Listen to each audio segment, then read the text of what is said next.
ਸੁਖਾਨੰਦ ਜੀ, ਤੁਸੀਂ ਬਦਲਾਖੋਰੀ ਦੀ ਸਿਆਸਤ ਕਰ ਰਹੇ ਹੋ। ਕਾਂਗਰਸ ਸਿੱਧਾ ਇਲਜ਼ਾਮ ਲਗਾਉਂਦੀ ਹੈ। ਕਾਂਗਰਸ ਕਹਿ ਰਹੀ ਹੈ ਕਿ ਸੰਗਰੂਰ ਬਾਈ ਇਲੈਕਸ਼ਨ ਨਜ਼ਦੀਕ ਨੇ, ਇਸ ਕਰਕੇ ਸਭ ਕੁਝ ਹੋ ਰਿਹਾ, ਹੋਰ ਕੋਈ ਚੱਕਰ ਨਹੀਂ। ਸਿੱਧੂ ਮੂਸੇਵਾਲਾ ਦੇ ਮਾਮਲੇ ਦਾ ਵੀ ਜ਼ਿਕਰ ਹੋ ਰਿਹਾ ਹੈ। ਸਾਧੂ ਸਿੰਘ ਧਰਮਸੋਤ ਦੇ ਪਰਿਵਾਰ ਨੇ ਇਹ ਵੀ ਕਹਿ ਦਿੱਤਾ ਕਿ ਮੂਸੇਵਾਲਾ ਦੇ ਪੂਰੇ ਮਾਮਲੇ ਤੋਂ ਡਾਇਵਰਟ ਕਰਨ ਦੇ ਲਈ ਇਹ ਸਭ ਕੁਝ ਹੋਇਆ ਕਿ ਸਵੇਰੇ ਤੜਕੇ 3 ਵਜੇ ਗ੍ਰਿਫਤਾਰੀ ਹੋ ਗਈ। गौरव जी तुहाडा बहुत बहुत धन्नवाद इत्थे बुलाउण दे लई। नाल ही मैं लास्ट हफ्ते इसे चैनल ते बैठ के तुहानूं एक गल कही सी, जदों सारे बाकी प्रवक्ता ही कहंदे सी भी तुसीं काम क्यों नहीं करदे, तुसीं धर्मसोत दा नाम लैंदे सी, तुसीं गुरप्रीत सिंह कांगड़ दा नाम लैंदे सी, होर बड़े बड़े लीडरां दे नाम लैंदे सी, तां तुसीं उन्हां ते कार्रवाई क्यों नहीं करदे। तां मैं तुहानूं याद दिवा दिया, मैं तुहानूं लास्ट वीक इत्थे बैठ के बोल के गया सीगा भी जिवें जिवें समां मिलदा जाऊगा असीं हर एक दी कल्ली कल्ली गल सामने रखांगे। ਤਾਂ ਇਸੇ ਕੜੀ ਦੇ ਵਿੱਚ ਅੱਜ ਦੂਜੇ ਨੰਬਰ ਤੇ ਸਾਧੂ ਸਿੰਘ ਧਰਮਸੋਤ ਆਏ ਨੇ। ਪੰਜਾਬ ਸਾਰਾ ਜਾਣਦਾ ਸਾਧੂ ਸਿੰਘ ਧਰਮਸੋਤ ਨੇ ਕਰਪਸ਼ਨ ਕੀਤੀ ਸੀ ਬਹੁਤ। ਇਹਨਾਂ ਦੇ ਆਪਣੇ ਲੀਡਰ ਬੋਲਦੇ ਰਹੇ ਨੇ, ਜਿਹੜੇ ਇਹਨਾਂ ਨੂੰ ਛੱਡ ਕੇ ਕਾਂਗਰਸ ਤੋਂ ਪਾਸੇ ਚੱਲ ਗਏ ਉਹ ਲਗਾਤਾਰ ਬੋਲਦੇ ਰਹੇ ਨੇ। ਵਜ਼ੀਫਿਆਂ ਦਾ ਘਪਲਾ ਹੋਵੇ ਤਾਂ ਜੰਗਲਾਤ ਮਹਿਕਮੇ ਦਾ ਘਪਲਾ ਹੋਵੇ। ਤੁਹਾਨੂੰ ਮੈਂ ਇਹਨਾਂ ਦੇ ਜਿਹੜੇ ਕਹਿੰਦੇ ਨੇ ਨਾ, ਇਹਨਾਂ ਦੇ ਜਿਹੜੇ ਕਮਲਜੀਤ ਸਿੰਘ ਨੇ ਕਬੂਲਨਾਮਾ ਕੀਤਾ, ਜਿਹੜੇ ਉਹਨਾਂ ਦੇ ਨਾਲ ਰਹੇ ਨੇ, ਉਹਨਾਂ ਨੇ ਡਿਟੇਲ ਦੇਖੋ। ਮੈਂ ਸਭ ਤੋਂ ਪਹਿਲਾਂ ਤੁਹਾਨੂੰ ਡਿਟੇਲ 'ਚ ਦੱਸਦਿਆਂ ਵੀ ਹੋਇਆ ਕੀ। ਜਿੰਨੇ ਦਰਖਤ ਲਗਾਏ ਉਹਦੇ ਵਿੱਚੋਂ ਕਮਿਸ਼ਨ 1000 ਕਰੋੜ ਦਾ ਫੰਡ ਆਇਆ ਸੈਂਟਰ ਤੋਂ ਦਰਖਤ ਲਾਉਣ ਦੇ ਲਈ, ਉਹਦੇ ਵਿੱਚ ਕਮਿਸ਼ਨ। ਜਿਹੜੇ ਦਰਖਤਾਂ ਨੂੰ ਸੇਵ ਕਰਨ ਦੇ ਲਈ ਲੋਹੇ ਦੀਆਂ ਰੌੜਾਂ ਲੱਗਦੀਆਂ ਨੇ ਉਹਦੇ ਵਿੱਚੋਂ ਪਰ ਰੌੜ ਕਮਿਸ਼ਨ। ਉਸ ਤੋਂ ਬਾਅਦ ਜਿਹੜੇ ਦਰਖਤ ਕੱਟੇ ਜਾਂਦੇ ਸੀ ਉਹਦੇ ਵਿੱਚੋਂ ਕਮਿਸ਼ਨ। ਮਤਲਬ ਨਵੇਂ ਦਰਖਤ ਲਾਏ ਨਹੀਂ ਤੇ ਪੁਰਾਣੇ ਕੱਟਣ ਤੇ ਇੰਨੇ ਵੱਡੇ ਲੈਵਲ ਦੀ ਕਰਪਸ਼ਨ। ਇਹੀ ਗੱਲਾਂ ਅਸੀਂ ਤੁਹਾਨੂੰ ਕਹਿੰਦੇ ਰਹਿੰਦੇ ਸੀ। ਤੁਸੀਂ ਮੈਨੂੰ ਹੁਣੇ ਹੀ ਮੈਨੂੰ ਪਹਿਲਾਂ ਦੱਸਿਆ ਵੀ 14 ਅਪ੍ਰੈਲ ਨੂੰ ਸੀਐਮ ਸਾਹਿਬ ਨੇ ਸਰਦਾਰ ਭਗਵੰਤ ਸਿੰਘ ਮਾਨ ਨੇ ਕਿਹਾ ਸੀ ਵੀ ਬੜੀ ਜਲਦੀ ਇਹੋ ਜਿਹਾ ਸਮਾਂ ਆਊਗਾ ਜਦੋਂ ਸਾਧੂ ਸਿੰਘ ਧਰਮਸੋਤ ਕਹਿਣਗੇ ਵੀ ਮੈਨੂੰ ਭਾਈ ਸੈੱਲ ਬਦਲ ਦਿਓ ਮੇਰਾ। ਤਾਂ ਮੈਂ ਤੁਹਾਨੂੰ ਹਰ ਵਾਰ ਕਹਿੰਦਾ ਜਿਹੜਾ ਵੀ ਬੰਦਾ ਕਰਪਸ਼ਨ ਕਰੂਗਾ ਉਹਨੂੰ ਅਰੈਸਟ ਕਰਾਂਗੇ, ਜਿਹਦੇ ਖਿਲਾਫ ਐਵੀਡੈਂਸ ਮਿਲਣਗੇ ਉਹਨੂੰ ਅਰੈਸਟ ਕਰਾਂਗੇ। ਅੱਜ ਪੰਜਾਬ ਵਿਜੀਲੈਂਸ ਬਿਊਰੋ ਨੇ ਧਰਮਸੋਤ ਨੂੰ, ਸਾਧੂ ਸਿੰਘ ਧਰਮਸੋਤ ਨੂੰ ਅਰੈਸਟ ਕੀਤਾ। ਤੇ ਇਹ ਸਾਰੀਆਂ ਚੀਜ਼ਾਂ ਤੁਹਾਡੇ ਸਾਹਮਣੇ ਆ ਜਾਣਗੀਆਂ। ਤੁਹਾਡੇ ਆਪਣੇ ਜਿਹੜੇ ਤੁਹਾਡੇ ਆਫੀਸਰ ਸੀਗੇ ਉਹਨਾਂ ਨੇ ਤਾਂ ਸਾਧੂ ਸਿੰਘ ਧਰਮਸੋਤ ਦੀ ਸ਼ਿਕਾਇਤ ਕੀਤੀ ਸੀ ਕੈਪਟਨ ਅਮਰਿੰਦਰ ਸਿੰਘ ਦੇ ਕੋਲ ਵੀ ਭਾਈ ਜਿਹੜਾ ਤੁਹਾਡੇ ਮੰਤਰੀ ਸਾਹਿਬ ਲਾਏ ਹੋਏ ਨੇ, ਜਿਹੜੇ ਤੁਸੀਂ ਲੋਕਾਂ ਦੀ ਸੇਵਾ ਦੇ ਲਈ ਲਾਏ ਹੋਏ ਨੇ, ਇਹ ਕਰਪਸ਼ਨ ਬੜੀ ਕਰਦੇ ਨੇ। ਉਹਨਾਂ ਨੇ ਤਾਂ ਦੱਸਿਆ ਸੀ ਵੀ 303 ਕਰੋੜ ਰੁਪਇਆ ਵਜ਼ੀਫਿਆਂ ਦਾ ਆਇਆ ਸੀਗਾ, 248 ਕਰੋੜ ਰੁਪਇਆ ਪਤਾ ਨਹੀਂ ਕਿੱਥੇ ਵੜਤਾ ਤੇ 39 ਕਰੋੜ ਰੁਪਇਆ ਲੱਭਿਆ ਹੀ ਨਹੀਂਗਾ। ਇਹ ਭਾਈ ਸਾਹਿਬ ਅਸੀਂ ਥੋੜੀ ਸੀ, ਤੁਹਾਡੇ ਆਫੀਸਰਸ ਕਹਿ ਰਹੇ ਸੀਗੇ। ਤੇ ਉਦੋਂ ਬਾਅਦ ਕੈਪਟਨ ਸਾਹਿਬ ਨੇ ਜਲਦੀ ਮਾਫ ਵੀ ਕਰਤਾ ਸੀ। ਤਾਂ ਕਰਪਸ਼ਨ ਹੋਈ ਆ, ਇਹ ਤਾਂ ਸਾਰਾ ਪੰਜਾਬ ਮੰਨਦਾ, ਤੁਸੀਂ ਵੀ ਮੰਨਦੇ ਹੋ, ਮੈਂ ਵੀ ਮੰਨਦਾ। ਤਾਂ ਵਾਰੀ-ਵਾਰੀ ਸਾਰੇ ਫੜੇ ਜਾਣਗੇ।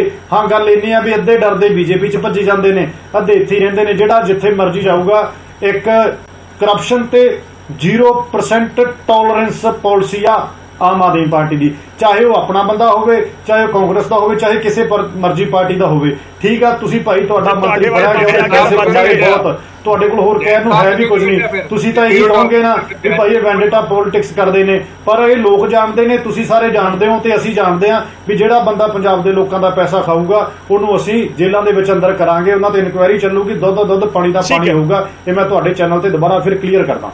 गौरव जी मैं उस पॉइंट के उत्ते आवांगा। पहला एक बार सारे आपां मेहमानां नूं शामिल कर लीए। खड़ियाल साहब, सुखानंद जी, बहुत सारे सवाल ने। दरअसल जिमनी चोण नूं लैके सवाल है कि संगरूर बाई इलैक्शन नेड़े है, ये कांग्रेस तुहाडे उत्ते ही इल्जाम लगा रही है। मैं उस पॉइंट के उत्ते आवांगा, पर पहला कलेर साहब और चन्नी दा रुख करदा। कलेर साहब देखो, सरकार के नुमाइंदे बैठे ने, कह रहे हैं कि असीं एक्शन कर रहे हैं। असीं पहलां ही कहा है कि जिन्हां ने करप्शन की है बख्शांगे नहीं, और पंजाब दे विच जीरो टॉलरेंस है। हुण अकाली दल नूं किवें लग रहा है इस दे पिछे, क्योंकि कांग्रेस तो कहती है कि सियासी बदलाखोरी हो रही है, ये होर कुछ नहीं है। गौरव जी देखो, जे किसी ने कोई गलत काम किया ਉਹਨੂੰ ਉਹ ਭੁਗਤਣਾ ਚਾਹੀਦਾ ਵੀ ਹੈ, ਕਿਉਂਕਿ ਲੋਕਾਂ ਦਾ ਪੈਸਾ ਹੈ। ਸੋ ਅਗਰ ਕੋਈ ਫੇਅਰ ਇਨਕੁਆਇਰੀ ਕਰਕੇ ਪੁਰਾਣੀ ਸਰਕਾਰ ਦੇ ਜਿਹੜੇ ਘਪਲੇ ਨੇ, ਦੇਖੋ ਇੱਕ ਗੱਲ ਬੜੀ ਸਪਸ਼ਟ ਹੈ ਕਿ ਕਾਂਗਰਸ ਦਾ ਜਿਹੜਾ 5 ਸਾਲ ਦਾ ਰਾਜ ਰਿਹਾ ਪੰਜਾਬ ਦੇ ਵਿੱਚ, ਵਾਅਦੇ ਬਹੁਤ ਵੱਡੇ ਸੀ, ਵਾਅਦਿਆਂ ਕਨੀ ਧਿਆਨ ਨਹੀਂ ਦਿੱਤਾ, ਕੱਲਾ ਪੰਜਾਬ ਨੂੰ ਲੁੱਟਣ ਕਨੀ ਧਿਆਨ ਦਿੱਤਾ। ਅਖੀਰ ਦੇ ਵਿੱਚ ਆ ਕੇ ਲੋਕਾਂ ਦਾ ਹੰਝੂ ਪੂੰਝਣ ਦੇ ਲਈ ਮੁੱਖ ਮੰਤਰੀ ਬਦਲਿਆ ਗਿਆ, ਨਵੇਂ ਮੁੱਖ ਮੰਤਰੀ ਆਏ, ਉਹਨਾਂ ਦੇ ਭਤੀਜੇ ਭਾਣਜੇ ਨੇ ਕੀ ਕੁਛ ਕੀਤਾ। ਫਿਰ ਗਿਲਜੀਆਂ ਸਾਹਿਬ ਦਾ ਵੀ ਇਹ 'ਚ ਹੁਣ ਅੱਗੇ ਨਾ ਜੁੜ ਰਿਹਾ, ਉਹ ਕੀ ਕਰਦੇ ਰਹੇ। ਸੋ ਸਰਕਾਰ ਨੇ 5 ਸਾਲ ਰੱਜ ਕੇ ਲੋਕਾਂ ਨੂੰ ਲੁੱਟਿਆ ਤੇ ਕੁੱਟਿਆ। ਪਰ ਗੱਲ ਅੱਜ ਆਮ ਆਦਮੀ ਪਾਰਟੀ ਦੀ। ਦੇਖੋ, ਮੈਂ ਸੁਖਾਨੰਦ ਜੀ ਨੂੰ ਕਹਿਣਾ ਚਾਹੁੰਦਾ ਕਿ ਅਗਰ ਕਿਸੇ ਭ੍ਰਿਸ਼ਟ ਬੰਦੇ ਨੂੰ ਫੜਦੇ ਹੋ ਉਹ ਵੈਲਕਮ ਹੈ, ਪਰ ਸਾਧੂ ਸਿੰਘ ਧਰਮਸੋਤ ਸਾਹਿਬ ਦਾ ਜਿਹੜਾ ਐਡਾ ਵੱਡਾ ਸਕਾਲਰਸ਼ਿਪ ਸਕੈਮ ਹੈ, ਜਿਹੜਾ ਕਰੋੜਾਂ ਰੁਪਏ ਦਾ ਸੀ, ਇਹ ਉਹਦੇ 'ਚ ਫੜਨ ਦੀ ਬਜਾਏ ਸਾਧੂ ਸਿੰਘ ਧਰਮਸੋਤ ਨੂੰ ਆ ਫੋਰੈਸਟ ਵਾਲੀ ਗੱਲ ਦੇ ਵਿੱਚ ਫੜ ਕੇ ਇਸ ਤਰੀਕੇ ਨੂੰ ਘੁਮਾਇਆ ਜਾ ਰਿਹਾ। ਤੁਸੀਂ ਉਹਦੇ ਤੇ ਕਿਉਂ ਨਹੀਂ ਬੋਲਦੇ? ਸਕਾਲਰਸ਼ਿਪ ਸਕੈਮ ਤੇ ਸਰਕਾਰ ਚੁੱਪ ਕਿਉਂ ਹੈ ਉਹ ਦੱਸਿਆ ਜਾਵੇ। ਔਰ ਦੂਜੀ ਗੱਲ ਹੈ, ਮੈਂ ਫੇਰ ਦੁਬਾਰਾ ਕਹਿਣਾ ਕਿ ਡਿਫਰੈਂਟ ਯਾਰਡਸਟਿਕ ਕਿਉਂ ਰੱਖਦੇ ਹੋ? ਜਿੱਥੇ ਫਾਈਨੈਂਸ਼ੀਅਲ ਟ੍ਰਾਂਜੈਕਸ਼ਨ ਹੈ, ਜਦੋਂ ਆਪਦੇ ਮੰਤਰੀ ਵਿਜੇ ਸਿੰਗਲਾ ਨੂੰ ਫੜਦੇ ਹੋ, ਉਹ ਵਿਜੀਲੈਂਸ ਨੇ ਕਿਉਂ ਨਹੀਂ ਫੜਿਆ? ਉਹ ਕੇਸ ਵਿਜੀਲੈਂਸ ਨੇ ਕਿਉਂ ਨਹੀਂ ਬਣਾਇਆ? ਉਹ ਇੱਕ ਆਮ ਥਾਣੇ ਤੋਂ ਕਿਉਂ ਬਣਾਇਆ ਗਿਆ? ਕਿਉਂ? ਕਿਉਂਕਿ ਤੁਹਾਡਾ ਕੈਬਨਿਟ ਮੰਤਰੀ ਸੀ। ਦਿੱਲੀ ਦੇ ਵਿੱਚ ਅੱਜ ਸਤਿੰਦਰ ਜੈਨ ਸਾਹਿਬ ਦੇ ਘਰੋਂ ਕਰੋੜਾਂ ਰੁਪਈਆ ਲੱਭਿਆ, ਉਹਨੂੰ ਕੇਜਰੀਵਾਲ ਸਾਹਿਬ ਨੇ ਕਲੀਨ ਚਿੱਟ ਕਿੱਦਣ ਦੀ ਦੇ ਰੱਖੀ ਹੈ। ਹੁਣ ਸੁਖਾਨੰਦ ਜੀ ਇਹ ਜਵਾਬ ਦੇਣ ਕਿ ਕੀ ਕੇਜਰੀਵਾਲ ਇਸ ਦੇਸ਼ ਦੀ ਸੁਪਰੀਮ ਅਦਾਲਤ ਹੈ? ਕਿਸੇ ਨੂੰ ਭ੍ਰਿਸ਼ਟ ਕਹਿ ਦੂਗਾ, ਕਿਸੇ ਨੂੰ ਸਾਫ਼ ਸੁਥਰਾ ਕਹਿ ਦੂਗਾ, ਅਦਾਲਤਾਂ ਦੀ ਰੈਲੇਵੈਂਸ ਖਤਮ। ਜੋ ਕੇਜਰੀਵਾਲ ਕਹਿਣਗੇ ਉਹ ਦੇਸ਼ ਦੇ ਵਿੱਚ ਹੋ। ਔਰ law and order, Gaurav ji, Punjab ਕਿਸੇ ਤੋਂ ਲੁਕਿਆ ਛਿਪਿਆ ਨਹੀਂ। ਲਾਅ ਐਂਡ ਆਰਡਰ ਦੇ ਨਾਂ ਤੇ ਉਰੇ ਜਿਸ ਤਰੀਕੇ ਦੇ ਨਾਲ ਤੁਸੀਂ ਦੇਖੋ ਕਿ ਪੰਜਾਬ ਉਸ ਕਾਲੇ ਦੌਰ ਦੇ ਵਿੱਚ ਇਹਨਾਂ ਨੇ ਦੁਬਾਰਾ ਧੱਕਿਆ, ਔਰ ਅੱਜ ਇਹ ਸੋਚਦੇ ਨੇ ਕਿ ਆਹ ਜਿਹੜੀਆਂ ਕਾਰਵਾਈਆਂ ਨੇ, ਮੈਂ ਫੇਰ ਦੁਬਾਰਾ ਕਹਿਣਾ, ਕਿਸੇ ਵੀ ਭ੍ਰਿਸ਼ਟ ਬੰਦੇ ਦੇ ਖਿਲਾਫ ਕਾਰਵਾਈ ਦਾ ਸਵਾਗਤ ਕਰਦੇ ਆ, ਪਰ ਲੋਕਾਂ ਨੂੰ ਮਹਿਫੂਜ਼ ਰੱਖਣਾ ਜਿਹੜੀ ਸਰਕਾਰ ਦੀ ਜ਼ਿੰਮੇਵਾਰੀ ਉਹ ਤੋਂ ਭੱਜੀ। ਤੁਹਾਨੂੰ ਵੀ ਲੱਗਦਾ ਕਿ ਡਾਇਵਰਟ ਜੋ ਵਾਅਦੇ ਕੀਤੇ ਸੀ ਉਹਨਾਂ ਤੋਂ ਭੱਜੇ ਖੜੇ ਨੇ। ਅੱਜ ਵੀ 9 ਦਿਨ ਬਾਅਦ ਵੀ ਸੁਖਾਨੰਦ ਜੀ ਇਸ ਗੱਲ ਦਾ ਜਵਾਬ ਦੇਣ ਕਿ ਪੰਜਾਬ ਦਾ ਇੱਕ ਚਮਕਦਾ ਸਿਤਾਰਾ, ਇੱਕ ਹੋਣਹਾਰ ਸਟਾਰ ਜਿਹਨੇ ਪੰਜਾਬੀਆਂ ਦੀ ਜਿਹੜੀ ਪਹਿਚਾਣ ਸੀ ਦੇਸ਼ਾਂ ਵਿਦੇਸ਼ਾਂ ਤੱਕ ਪਹੁੰਚਾਈ, ਉਹਦਾ ਪੰਜਾਬ ਦੇ ਵਿੱਚ ਕਤਲ ਹੋਇਆ। ਉਹਦੀ ਗੱਲ ਕਿਉਂ ਨਹੀਂ ਕਰਦੇ? ਕਿਉਂ ਭਗਵੰਤ ਮਾਨ ਲੋਕਾਂ ਦੇ ਮੁਖਾਤਬ ਨਹੀਂ ਹੁੰਦੇ? ਕਿਉਂ ਪ੍ਰੈਸ ਕਾਨਫਰੰਸ ਨਹੀਂ ਕਰਦੇ? ਆ ਦੂਜੀਆਂ ਗੱਲਾਂ ਦੱਸਣ ਨੂੰ ਤਾਂ ਬੜਾ ਕਹਿੰਦੇ ਸੀ। ਭਗਵੰਤ ਮਾਨ ਨੇ ਕਿਹਾ ਸੀ ਜੀ ਅਸੀਂ 1 ਹਫ਼ਤੇ 'ਚ ਇਹ ਕਰ ਦਿਆਂਗੇ, ਇਸ ਗੱਲ ਤੇ ਕਿਉਂ ਚੁੱਪ ਨੇ? ਸੋ ਸਾਰੀਆਂ ਗੱਲਾਂ ਦਾ ਜਵਾਬ ਸਰਕਾਰ ਦੇਵੇ। ਠੀਕ ਹੈ ਸੁਖਾਨੰਦ ਜੀ, ਤੁਹਾਡਾ ਇੱਥੇ ਜਵਾਬ ਜ਼ਰੂਰੀ ਹੈ। ਦੋਵੇਂ ਪਾਸਿਓਂ ਕਾਂਗਰਸ ਨੂੰ ਵੀ ਨਿਸ਼ਾਨੇ ਤੇ ਅਕਾਲੀ ਦਲ ਲੈ ਰਿਹਾ ਹੈ ਤੇ ਆਮ ਆਦਮੀ ਪਾਰਟੀ ਨੂੰ ਵੀ। ਇਲਜ਼ਾਮ ਕਾਂਗਰਸ ਵੀ ਉਹੀ ਲਗਾ ਰਹੀ ਹੈ, ਅਕਾਲੀ ਦਲ ਨੇ ਜਿਹੜੇ ਲਗਾਏ ਨੇ ਕਿ ਡਬਲ ਸਟੈਂਡਰਡਸ ਕਿਉਂ ਨਹੀਂ? ਗੱਲ ਮੈਂ ਤੁਹਾਨੂੰ ਇੱਕ, ਮੈਨੂੰ ਬੜੀ ਹਾਸੋਹੀਣੀ ਗੱਲ ਲੱਗਦੀ ਆ। ਇਹ ਕਦੇ ਤਾਂ ਕਹਿ ਦਿੰਦੇ ਆ ਵੀ ਤੁਸੀਂ ਭਾਈ ਕਰਪਟ ਬੰਦਿਆਂ ਨੂੰ ਫੜਦੇ ਨਹੀਂ, ਜੇ ਫੜ ਲੈਂਦੇ ਆ ਫਿਰ ਕਹਿੰਦੇ ਆ ਭਾਈ ਤੁਸੀਂ ਫਲਾਨੀ ਪੁਲਿਸ ਤੋਂ ਨਹੀਂ ਫੜਾਏ, ਜੇ ਉਹਨਾਂ ਤੋਂ ਫੜਾ ਦਿੰਦੇ ਆ ਨਾਲ ਦੀ ਨਾਲ ਕਹਿ ਦਿੰਦੇ ਆ ਜੀ ਇੱਥੇ ਪਰਚੇ ਕੇਸ 2 ਸੀ ਤੁਸੀਂ ਇੱਕ ਕੇਸ 'ਚ ਕਾਹਤੋਂ ਫੜ ਲਏ? ਉਹ ਭਾਈ ਸਾਹਿਬ ਕਿਤੇ ਤਾਂ ਆਜੋ। ਗੱਲ ਮੁੱਕਦੀ ਇਹ ਆ ਵੀ ਜਿਹਨੇ ਜਿਹੜਾ ਵੀ ਘਪਲਾ ਕੀਤਾ ਉਹਦੇ ਲਈ ਉਹਨੂੰ ਫੜਾਂਗੇ। ਅੱਜ ਉਹ ਜੰਗਲਾਤ ਮਹਿਕਮੇ ਦਾ ਜਿਹੜਾ ਸਾਹਮਣੇ ਆਇਆ, ਜੇ ਮੈਂ ਜੰਗਲਾਤ ਦੀ ਗੱਲ ਨਾ ਕਰਦਾ, ਮੈਂ 64 ਕਰੋੜ ਵਾਲੇ ਘਪਲੇ ਤੇ ਫੜ ਲੈਂਦਾ, ਫਿਰ ਤੁਸੀਂ ਕਹਣਾ ਸੀ 64 ਕਰੋੜ ਵਾਲੇ ਘਪਲੇ ਤੇ ਫੜ ਲਿਆ, ਭਾਈ ਜੰਗਲਾਤ ਵਾਲੇ ਤੇ ਕਿਉਂ ਨਹੀਂ ਫੜਿਆ? ਗੱਲ ਇਹ ਆ ਵੀ ਜਿਹੜੇ ਬੰਦੇ ਨੇ ਚੋਰੀ ਕੀਤੀ ਆ, ਜਿੱਥੇ ਵੀ ਚੋਰੀ ਕੀਤੀ ਆ, ਉਹਨੂੰ ਉੱਥੇ ਫੜਾਂਗੇ। ਤੇ ਦੂਜੀ ਜਿਹੜੇ ਗੱਲ ਲਾਅ ਐਂਡ ਆਰਡਰ ਦੀ ਗੱਲ ਕਰਦੇ ਨੇ, ਇਹ ਦੋਵੇਂ ਪਾਰਟੀਆਂ ਰਹੀਆਂ ਨੇ। ਤੁਸੀਂ ਪਿਛਲੇ ਸਮੇਂ ਦੇ ਵਿੱਚ ਵੀ ਦੇਖਿਆ ਹੀ ਆ, ਲਾਅ ਐਂਡ ਆਰਡਰ ਦੇ ਜਿਹੜੇ ਫੇਲੀਅਰ ਸੀਗੇ, ਗੁਰੂ ਗ੍ਰੰਥ ਸਾਹਿਬ ਦੀ ਬੇਅਦਬੀ ਹੋਈ, ਹੋਰ ਕਿੰਨਾ ਕੁਝ ਹੋਇਆ। ਆ ਬੜੇ ਕਤਲ ਤਾਂ ਵਿੱਕੀ ਮਿੱਡੂ ਖੇੜੇ ਦਾ ਕਤਲ, ਉਹ ਤਾਂ ਤੁਹਾਡੀ ਭਾਈ ਪੁਰਾਣੀ ਗਵਰਨਮੈਂਟ ਦੇ ਵਿੱਚ ਹੋਇਆ ਸੀ, ਕਾਂਗਰਸ ਦੇ ਵਿੱਚ।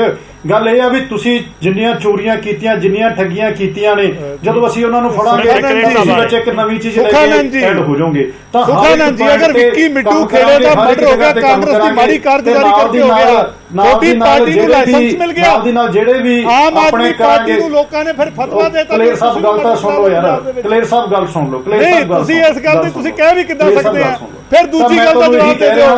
ਵਿਜੇ ਸਿੰਗਲਾ ਤੋਂ ਤਾਂ ਹਲੇ ਕੋਈ ਰਿਕਵਰੀ ਨਹੀਂ ਸੀ ਹੋਈ, ਤੁਸੀਂ ਕਿਹਾ ਜੀ ਅਸੀਂ ਬਹੁਤ ਮਹਾਨ ਆ, ਅਸੀਂ ਕਰਦਾ ਬਾਹਰ ਕਰਦਾ। ਇੱਕ ਇੱਕ ਕਰਕੇ ਨਹੀਂ, ਇਹ ਗੱਲ ਦਾ ਜਵਾਬ ਦੇ ਦਿੱਤੇ ਨੇ। ਸਤਿੰਦਰ ਜੈਨ ਬਾਰੇ ਕਿਉਂ ਨਹੀਂ ਬੋਲਦੇ? ਸਤਿੰਦਰ ਜੈਨ ਦੇ ਘਰੇ 3 ਕਰੋੜ ਰੁਪਇਆ ਲੱਭਿਆ। ਸੁਖਾਨੰਦ ਜੀ ਬੋਲੋ, ਤੁਹਾਡੇ ਦਿੱਲੀ ਦਾ ਸੀਨੀਅਰ ਲੀਡਰ ਹੈ, ਹਿਮਾਚਲ ਦੇ ਪ੍ਰਭਾਰੀ ਨੇ, 3 ਕਰੋੜ ਰੁਪਇਆ ਲੱਭਿਆ।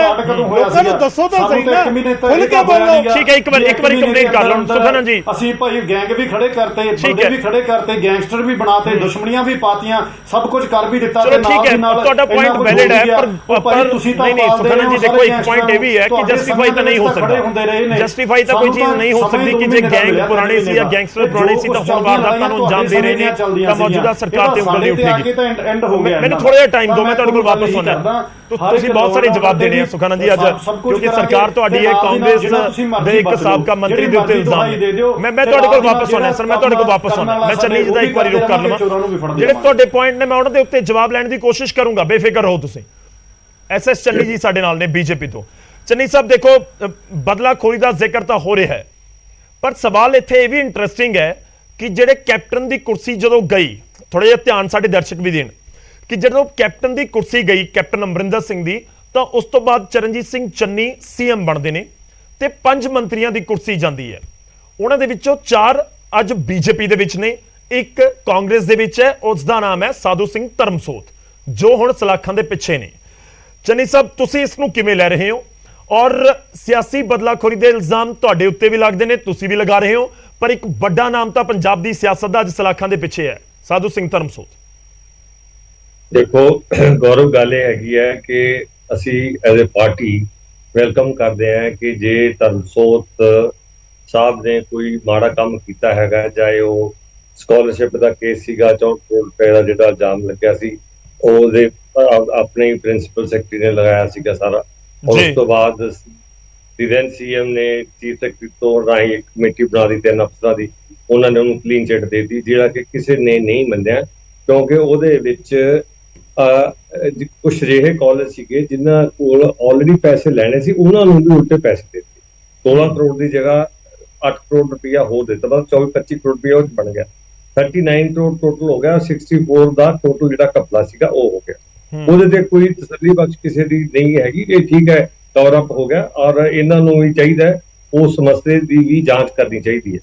ਜਿਹੜਾ ਆਹ ਨਵਾਂ ਆਇਆ ਹੈਗਾ ਫੋਰੈਸਟ ਵਾਲਾ, ਇਹਦੇ ਵਿੱਚ ਜਿਹੜੇ ਜਿਸ ਤਰ੍ਹਾਂ ਦੇ ਸਬੂਤ ਹੱਥ ਲੱਗੇ ਨੇ, ਉਹ ਡੈਫੀਨਿਟਲੀ ਮੈਂ ਕੋਈ ਜਜਮੈਂਟ ਨਹੀਂ ਪਾਸ ਕਰ ਸਕਦਾ, ਪਰ ਉਹ ਦੇ ਇਨਕੁਆਇਰ ਵੈਰੀ ਸੀਰੀਅਸ ਇਨਵੈਸਟੀਗੇਸ਼ਨ ਜ਼ਰੂਰ ਚਾਹੀਦੀ ਹੈ। ਔਰ ਹੋਰ ਵੀ ਜੇ ਕੋਈ ਕਿਸੇ ਬੰਦੇ ਨੇ ਕੋਈ ਮਾੜਾ ਕੰਮ ਕੀਤਾ, ਚਾਹੇ ਉਹ ਬੀਜੇਪੀ ਦੇ ਵਿੱਚ ਵੀ ਆ ਗਿਆ, ਜੇ ਦੇਖੋ ਇਹ ਇੱਕ ਜਿਹੜੀ ਕ੍ਰਿਮੀਨਲ ਸਾਡੀ ਪ੍ਰੂਡੈਂਸ ਹੈਗੀ ਹੈ, ਉਹਦੇ ਵਿੱਚ ਜੇ ਕੋਈ ਕ੍ਰਿਮੀਨਲ ਐਕਟ ਹੈਗਾ, ਉਹਦੀ ਕੋਈ ਲਿਮਿਟੇਸ਼ਨ ਨਹੀਂ ਹੁੰਦੀ। ਉਹ ਚਾਹੇ 2 ਸਾਲ ਪੁਰਾਣਾ ਹੋਵੇ, 5 ਸਾਲ ਪੁਰਾਣਾ ਹੋਵੇ, 10 ਸਾਲ ਪੁਰਾਣਾ ਹੋਵੇ, ਉਹ ਵਿਜੀਲੈਂਸ ਨੂੰ ਜਾਂ ਪੁਲਿਸ ਨੂੰ ਅਧਿਕਾਰ ਹੈ, ਉਹ ਉਹਦਾ ਨੋਟਿਸ ਲੈ ਸਕਦੇ, ਉੱਤੇ ਐਕਸ਼ਨ ਹੋ ਸਕਦਾ। ਜੇ ਸਾਡੇ ਵਿੱਚ ਕੋਈ ਆ ਗਿਆ, ਉਹਦੇ ਨਾਲ ਕੋਈ ਗਰੰਟੀ ਨਹੀਂ ਹੈਗੀ ਕਿ ਉਹਨਾਂ ਨੂੰ ਕੋਈ ਇਹੋ ਜਿਹਾ ਕੋਈ ਬੁਲਟ ਪ੍ਰੂਫ ਜੈਕਟ ਮਿਲ ਗਈ ਵੀ ਹੁਣ ਉਹਨਾਂ ਨੂੰ ਕੁਝ ਨਹੀਂ ਹੋ ਸਕਦਾ। ਵੀ ਵਿਲ ਵੈਲਕਮ ਜੇ ਕੋਈ ਉਹਦਾ ਨਿਕਲਦਾ ਕੱਢਣ ਜ਼ਰੂਰ। ਅਸੀਂ ਇਸ ਚੀਜ਼ ਦੇ ਹਾਮੀ ਨਹੀਂ ਹੈਗੇ ਕਿ ਕੋਈ ਕਿਸੇ ਬੰਦੇ ਤੇ ਕੋਈ ਪਰਦਾ ਪਾਇਆ ਜਾਵੇ, ਪਰ ਜਿਹੜੀ ਗੱਲ ਮੈਂ ਕਰਨੀ ਚਾਹੁੰਦਾ ਉਹ ਗੱਲ ਬਹੁਤ ਸੁਣਨ ਵਾਲੀ ਹੈ। ਇਹਨਾਂ ਨੇ ਦੇਖੇ ਤੋਂ 2 ਚੀਫ ਮਿਨਿਸਟਰ ਨੇ ਆਪਦੇ, ਤੇ ਦੋਨਾਂ ਦੇ ਹੀ ਹੈਲਥ ਮਿਨਿਸਟਰ, ਮਤਲਬ ਉਹਨਾਂ ਦੇ ਹੀ ਕੇਸ ਹੈ। ਔਰ ਹੋਰ ਤੁਸੀਂ ਦੇਖੋ, ਜਿਹੜਾ ਕੇਸ ਵਿਜੇ ਸਿੰਗਲਾ ਦਾ ਹੋਇਆ ਜੀ, ਉਹਦੀ ਅਕਰੈਂਸ ਜਿਹੜੀ ਹੈਗੀ ਉਹ ਚੰਡੀਗੜ੍ਹ ਦੀ ਹੈ, ਔਰ ਜਿਹੜਾ ਕੇਸ ਰਜਿਸਟਰ ਹੋ ਰਿਹਾ ਉਹ ਪੰਜਾਬ 'ਚ ਹੋ ਰਿਹਾ। ਭਗਵੰਤ ਮਾਨ ਜੀ ਉਸ ਚੀਜ਼ ਨੂੰ 15 ਦਿਨ ਮੋਨੀਟਰ ਕਰ ਰਹੇ ਹੈ ਕਿ ਆਹ ਹੋ ਰਿਹਾ, ਆਹ ਹੋ ਰਿਹਾ, ਆਹ ਹੋ ਰਿਹਾ। ਤਾਂ ਤੁਸੀਂ ਦੇਖੋ ਕਿੰਨੀ ਵੱਡੀ ਚਲਾਕੀ ਕਹਿ ਲਓ, ਜਾਂ ਇਹ ਇਮੈਚੁਰਿਟੀ ਕਹਿ ਲਓ, ਜਾਂ ਬੇਵਕੂਫੀ ਕਹਿ ਲਓ, ਕਿ ਉਹ ਕ੍ਰਾਈਮ ਨੂੰ ਕੰਪਲੀਟ ਨਹੀਂ ਹੋਣ ਦਿੱਤਾ ਗਿਆ ਕਿਉਂਕਿ ਟ੍ਰਾਂਜੈਕਸ਼ਨ ਨਹੀਂ ਹੋਈ। ਇਹ ਸਿਰਫ ਜਿਹੜੀ ਉਹਦੀ ਇੰਟੈਂਟ ਹੈ ਉਹਦਾ ਪ੍ਰੈਕਟਿਸ ਬਣਦਾ ਹੈ, ਪਰ ਉਹ ਵਾਕਿਆ ਵੀ ਜਿੰਨੀ ਦੇਰ ਉਹਨੇ ਪੈਸੇ ਐਕਸਚੇਂਜ ਹੀ ਨਹੀਂ ਹੋਏ, ਜਿਵੇਂ ਆਪਾਂ ਕਹਿੰਦੇ ਹੱਥ ਗੁਲਾਬੀ ਰੰਗ ਦੇ ਹੋ ਗਏ, ਧੋਤੇ ਹੱਥ ਤੇ ਉਹਦਾ ਤੇ ਰੰਗ ਚੜ ਗਿਆ, ਉਹ ਰੰਗ ਚੜਾਉਣਾ ਚਾਹੀਦਾ ਸੀ, ਤਾਂ ਆਪਾਂ ਕਹਿੰਦੇ ਵੀ ਵਾਕਿਆ ਹੀ ਇਹ ਚਾਹੁੰਦੇ ਸੀ ਵੀ ਇਹਦੀ ਕਨਵੈਕਸ਼ਨ ਹੋਵੇ ਤੇ ਅਸੀਂ ਸੀਰੀਅਸ ਹੈ। ਉਸ ਕੇਸ ਦੇ ਵਿੱਚ ਡਰਾਮਾ ਹੋਇਆ ਔਰ ਉਹਨੇ ਸੀਰੀਅਸ ਨਹੀਂ ਹੋਈ, ਉਹਦਾ ਆਕਰੈਂਸ ਵੀ ਬਦਲਿਆ ਗਿਆ, ਉਹਦਾ ਵੇ ਆਫ ਜਿਹੜਾ ਬਦਲ ਗਿਆ, ਔਰ ਵਿਜੀਲੈਂਸ ਨੂੰ ਨੇ ਨਹੀਂ ਕੇਸ ਉਹਦਾ ਦਰਜ ਕੀਤਾ, ਪੰਜਾਬ ਪੁਲਿਸ ਨੇ ਦਰਜ ਕੀਤਾ। ਦੂਜੀ ਗੱਲ, ਜਿਹੜਾ ਇਹਨਾਂ ਦਾ ਸਤਿੰਦਰ ਜੈਨ ਹੈਗਾ, ਉਹਦੇ ਪਿੱਛੇ ਕੇਜਰੀਵਾਲ ਜੀ ਕਹਿੰਦੇ ਜੀ ਮੈਂ ਇੱਕ ਬਹੁਤ ਵੱਡਾ ਜੱਜ ਹਾਂ, maybe above the chief justice of India, ਕਿ ਜੀ ਮੈਂ ਜਿਹੜੇ ਬੰਦੇ ਲਾਏ ਨੇ ਉਹਨਾਂ ਦੀ ਮੈਂ ਕਸਮ ਲੈਣਾ ਤੇ ਮੈਂ ਗਰੰਟੀ ਦਿੰਦਾ, ਉਹ ਚਾਹੇ ਸਿਸੋਦੀਆ ਸਾਹਿਬ ਹੋਣ, ਚਾਹੇ ਸਤਿੰਦਰ ਜੈਨ ਹੋਵੇ, ਚਾਹੇ ਕੋਈ ਹੋਰ ਹੋਵੇ, ਉਹ ਕਰਪਟ ਨਹੀਂ ਹੋ ਸਕਦੇ।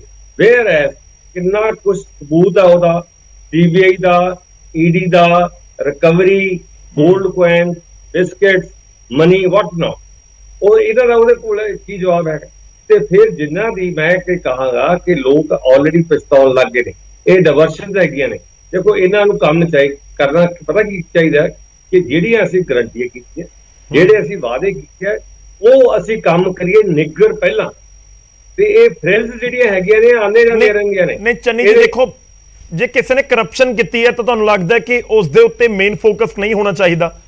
ਆਮ ਆਦਮੀ ਪਾਰਟੀ ਤਾਂ ਇਸ ਸਮੇਂ ਹੀ ਕਹਿ ਰਹੀ ਹੈ ਕਿ ਅਸੀਂ ਤਾਂ ਜੋ ਕਹਿ ਰਹੇ ਹਾਂ, ਅਸੀਂ ਤਾਂ ਕਿਹਾ ਸੀਗਾ ਕਿ ਜਿਨ੍ਹਾਂ ਨੇ ਕਰਪਸ਼ਨ ਕੀਤੀ ਅਸੀਂ ਬਖਸ਼ਾਂਗੇ ਨਹੀਂ, ਜ਼ੀਰੋ ਟੋਲਰੈਂਸ। ਨਹੀਂ, ਮੈਂ ਕਹਿ ਰਿਹਾ ਜ਼ਰੂਰ ਕਰਨ, ਪਰ ਉਹਦੇ ਨਾਲ ਆਪਦੀ ਕਾਰਗੁਜ਼ਾਰੀ ਦਾ ਦਿਖਾਣ।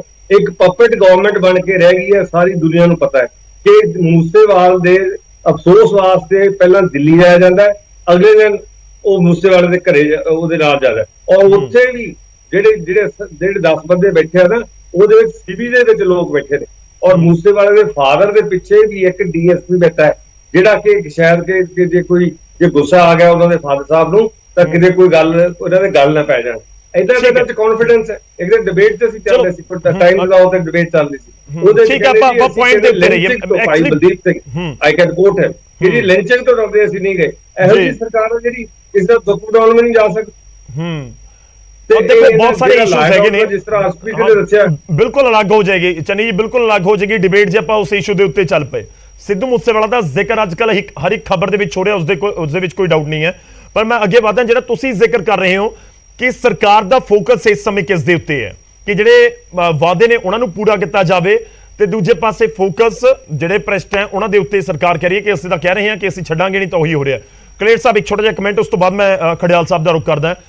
ਦੇਖੋ ਜੇ ਸਰਕਾਰ ਕਹਿ ਰਹੀ ਹੈ ਜਾਂ ਸਰਕਾਰ ਦੇ ਨੁਮਾਇੰਦੇ ਕਹਿ ਰਹੇ ਨੇ ਕਿ ਕੰਨ ਇਧਰੋਂ ਫੜੀਏ ਜਾਂ ਘੁਮਾ ਕੇ ਫੜੀਏ, ਗੱਲ ਤਾਂ ਇੱਕੋ ਹੈ। ਫੋਰੈਸਟ ਵਾਲੇ ਮਾਮਲੇ 'ਚ ਹੋਈ ਹੈ ਜਾਂ ਸਕਾਲਰਸ਼ਿਪ ਮਾਮਲੇ 'ਚ ਹੋਈ ਹੈ, ਜੇਕਰ ਕਿਸੇ ਨੇ ਕਰਪਸ਼ਨ ਕੀਤੀ ਉਹ ਸਲਾਖਾਂ ਦੇ ਪਿੱਛੇ ਹੈ। ਜੇ ਫੋਰੈਸਟ ਵਾਲੇ ਮਾਮਲੇ ਦੇ ਵਿੱਚ ਹੋ ਗਈ ਤਾਂ ਉਸ ਤੋਂ ਬਾਅਦ ਸਕਾਲਰਸ਼ਿਪ ਵਾਲੇ ਮਾਮਲੇ 'ਚ ਵੀ ਹੋ ਜਾਏਗੀ।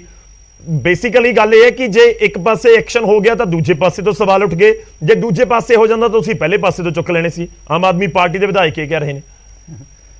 ਮੈਂ ਗੌਰਵ ਜੀ ਆਮ ਆਦਮੀ ਪਾਰਟੀ ਦੇ ਵਿਧਾਇਕ ਨੂੰ ਇਹ ਗੱਲ ਦੱਸਣੀ ਚਾਹੁੰਦਾ ਵੀ ਚਾਹੇ ਕਿਸੇ ਨੂੰ ਚਿਕਨ ਪੌਕਸ ਨਿਕਲੀ ਹੋਵੇ, ਚਾਹੇ 100 ਨੂੰ ਬੁਖਾਰ ਹੋ ਜਾਏ, ਦੋਨੋਂ ਸੂਰਤਾਂ ਦੇ ਵਿੱਚ ਪੰਜਾਬੀ 'ਚ ਉਹਨੂੰ ਬਿਮਾਰ ਹੀ ਕਵਾਂਗੇ। ਪਰ ਚਿਕਨ ਪੌਕਸ ਥੋੜਾ ਸੀਰੀਅਸ ਮੈਟਰ ਹੈ, ਦੂਜਾ ਘੱਟ ਸੀਰੀਅਸ ਮੈਟਰ ਹੈ, ਦਵਾਈ ਦੀ ਦੋਨਾਂ ਦੀ ਲੋੜ ਹੈ। ਸੋ ਕਿਤੇ ਆਮ ਆਦਮੀ ਪਾਰਟੀ ਇਕੱਲੇ ਲੋਕਾਂ ਦੀ ਅੱਖਾਂ ਤੇ ਪਰਦਾ ਪਾਉਣ ਲਈ ਇਹ ਛੋਟੇ-ਮੋਟੇ ਕੇਸਾਂ 'ਚ ਕਾਰਵਾਈ ਕਰਕੇ ਵੱਡੇ ਸਕੈਂਡਲਾਂ ਨੂੰ ਛੁਪਾਉਣਾ ਤਾਂ ਨਹੀਂ ਚਾਹੁੰਦੀ, ਨੰਬਰ 1। ਨੰਬਰ 2, ਦੇਖੋ ਫੇਰ ਦੁਬਾਰਾ ਕਹਿਣਾ ਚੈਨਲ ਦੇ ਉੱਤੇ ਕਿ ਜੇ ਕੋਈ ਭ੍ਰਸ਼ਟ ਹੈ, ਕਿਸੇ ਨੇ ਚੋਰੀ ਕੀਤੀ ਹੈ, ਬੇਸ਼ੱਕ ਦੀ ਫੜ ਕੇ ਅੰਦਰ ਦਿਓ, ਪਰ ਉਹਨੂੰ ਐਡਾ ਬ੍ਰੈਂਡਿਸ਼ ਕਰਕੇ ਲੋਕਾਂ ਦਾ ਸਮਾਂ ਬਰਬਾਦ ਕਰਕੇ ਜਿਹੜੇ ਲੋਕਾਂ ਨਾਲ ਕੀਤੇ ਵਾਅਦੇ ਨੇ ਉਹਨਾਂ ਤੋਂ ਕਿਉਂ ਧਿਆਨ ਭਟਕਾਉਣੇ ਹੋ?